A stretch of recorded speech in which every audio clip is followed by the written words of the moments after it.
saya Kristina Susidia Rosari Putra. Saya juga Rusandro IBC. Saya Mai Clarissa. Kami dari kelompok 6 Swedia akan menjelaskan beberapa poin tentang negara Swedia. Yang pertama adalah struktur politiknya, yang kedua tentang lembaga konstitusi, yang ketiga tentang pelayanan publik, dan yang terakhir adalah struktur pemerintahannya. Berikut akan dijelaskan poin per poin dari teman-teman saya dan saya juga. Check it out.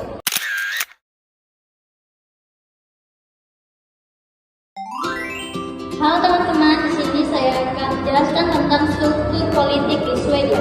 Swedia merupakan negara dengan bentuk monarki konstitusional, di mana artinya masih memiliki raja, yaitu Raja Karl ke-16 Gustav.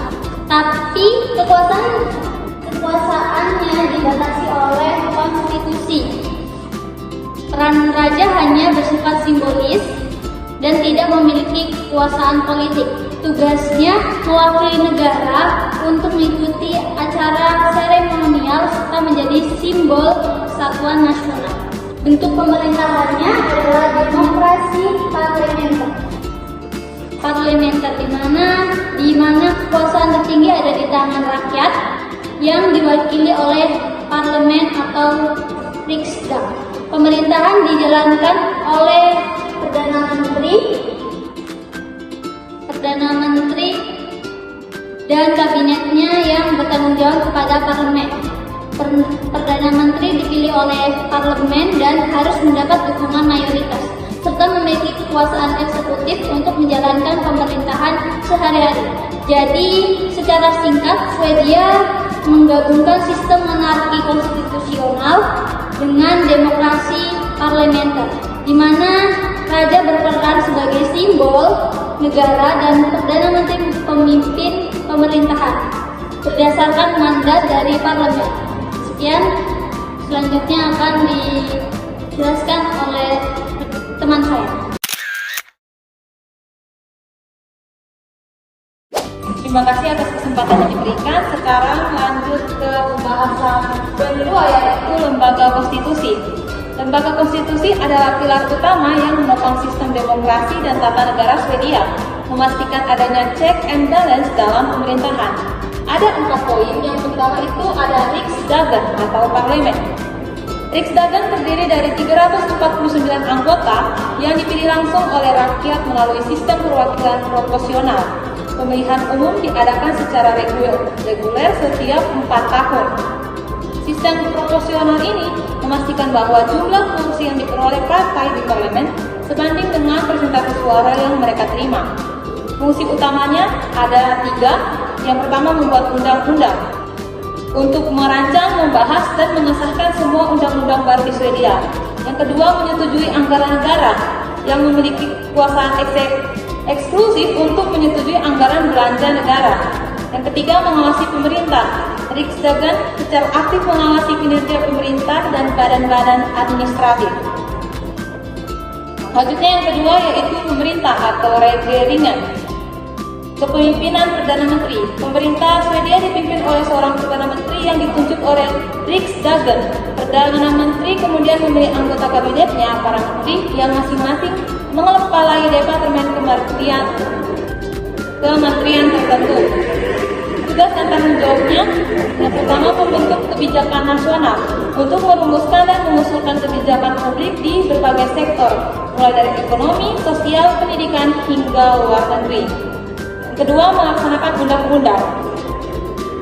Setelah undang-undang disahkan oleh Riksdagen, pemerintah dan badan-badan administratif di bawahnya bertugas untuk melaksanakan dan mengimplementasi undang-undang tersebut di seluruh negeri.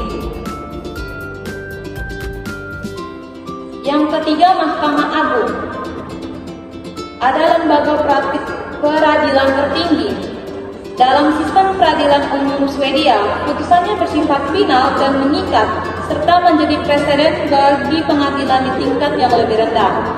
Fungsi utamanya mengawasi penegakan hukum dan menjaga keadilan. Yang terakhir, Mahkamah Administrasi Tertinggi. Perannya pengadilan tertinggi dalam sistem peradilan administrasi Swedia. Ini adalah lembaga terpisah dari Mahkamah Agung yang berfokus pada hukum umum. Fungsi utamanya mengadili perkara administrasi negara yang mencakup berbagai macam isu seperti pajak, izin bangunan, layanan sosial, dan keputusan administratif lainnya. Yang kedua, menetapkan presiden. Sama seperti Mahkamah Agung, Mahkamah Administrasi juga menetapkan presiden hukum dan mengikat bagi pengadilan administrasi yang lebih rendah. Yang terakhir, independensi. Beroperasi secara independen dari pemerintah dan badan-badan administratif lainnya, memastikan bahwa keputusan dibuat berdasarkan hukum dan bukti tanpa pengaruh politik. Selanjutnya akan disampaikan oleh teman saya. Baik, terima kasih untuk waktu yang diberikan saya. Untuk poin ketiga di sini adalah pelayanan publik. Pelayanan publik di Swedia merupakan bagian integral dari model kesejahteraan universal yang dirancang untuk memberikan standar hidup yang tinggi dan kesempatan yang sama bagi semua warga negara. Di pelayanan publik di Swedia yang diberikan bagi pemerintah kepada masyarakat ada 5 jenis, dari mulai kesehatan, yaitu layanan kesehatan universal dan disubsidi oleh pajak. Yang kedua, dalam dunia pendidikan, yaitu pendidikan gratis hingga masuk universitas. Yang ketiga ada transportasi, infrastruktur publik, modern dan ramah lingkungan. Yang keempat adalah kesejahteraan sosial, tunjangan anak, cuti melahirkan panjang, dan bantuan pengangguran yang diberikan dari pemerintah kepada masyarakat. Yang kelima yaitu adalah pajak. Pajak ini adalah pajak progresif untuk membiayai layanan publik. Ada beberapa alasan yang kami dapat mengenai pendidikan gratis di Swedia. Yang pertama yaitu adalah pendidikan sebagai hak dasar. Pemerintah Swedia memandang pendidikan sebagai hak dasar yang harus dapat diakses oleh semua warga negara, terlepas dari latar belakang ekonomi mereka. Yang kedua yaitu dibiayai melalui pajak. Jadi pendidikan gratis di Swedia bukan semena-mena hanya gratis, tapi dibiayai melalui pajak progresif. Yang ketiga yaitu investasi jangka panjang. Pendidikan dianggap sebagai investasi kolektif yang memberikan keuntungan jangka panjang bagi masyarakat dan negara, terutama dengan meningkatkan kualitas sumber daya manusia. Yang keempat yaitu menghindari diskriminasi. Kebijakan ini bertujuan untuk meningkatkan pemerataan kesempatan belajar dan mencegah diskriminasi berdasarkan kemampuan finansial, sehingga semua orang memiliki kesempatan yang sama untuk sukses.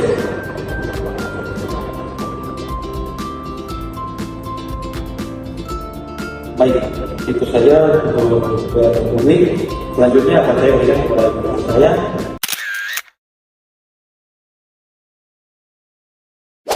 Terima kasih atas waktu yang telah diberikan kepada saya. Poin yang keempat selanjutnya yaitu struktur pemerintahan dan karakteristik. Yang pertama yaitu struktur pemerintahan di Swedia. Struktur pemerintahan di Swedia terdesentralisasi dan terdiri dari 3 tingkatan utama dengan karakteristik yang menonjol. Yang pertama yaitu tingkat nasional, regional, dan lokal. Tingkat ini menunjukkan hierarki pemerintahan dan tingkat pusat hingga daerah, dan kemudian ke tingkat kota. Selanjutnya yaitu nasional, yaitu berkaitan dengan pemerintah pusat.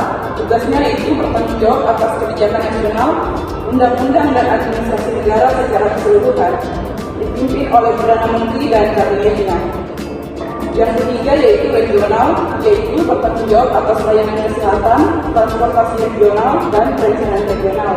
Mereka memiliki kewenangan untuk memungut pajak daerah.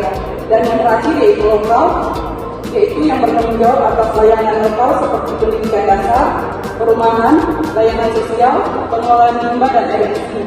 Mereka juga memiliki kewenangan untuk memungut pajak daerah. Selanjutnya yaitu karakteristik sistem pemerintahan di Swedia.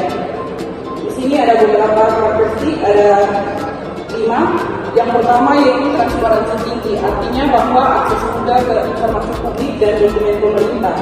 Yang kedua yaitu partisipasi publik kuat, artinya warga negara didorong untuk berpartisipasi dalam proses pengambilan keputusan melalui berbagai mekanisme. Yang ketiga yaitu desentralisasi pemerintahan, yaitu kekuatan dan tanggung jawab yang signifikan didelegasikan ke tingkat regional dan lokal. Yang keempat yaitu kesejahteraan sosial merata, artinya sistem kesejahteraan sosial yang komprehensif menjamin standar hidup yang tinggi bagi semua warga negara. Dan yang terakhir yaitu sistem pajak yang progresif, yaitu mereka yang berpenghasilan lebih tinggi kontribusi membayar presentasi pajak yang lebih besar untuk membiayai layanan kami. Sekian. Terima kasih teman-teman telah menyaksikan video kami.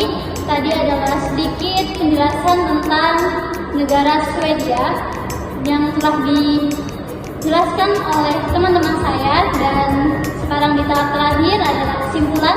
Kesimpulannya akan dibacakan oleh teman saya, Kristi. Kesimpulannya, sistem politik Swedia menggabungkan monarki konstitusional dengan demokrasi parlementer yang kuat. Keseimbangan kekuasaan terjamin melalui lembaga konstitusi seperti Riksdagen dan Mahkamah Agung. Pelayanan publik yang luas didanai oleh pajak progresif memastikan kesejahteraan sosial yang merata. Struktur pemerintahan yang terdesentralisasi memungkinkan respon yang efektif terhadap kebutuhan lokal, dan secara keseluruhan Swedia mengutamakan demokrasi, keadilan, dan kesejahteraan bagi seluruh warganya. Sekian presentasi dari kelompok 6 kelompok Swedia. Apabila ada kesalahan atau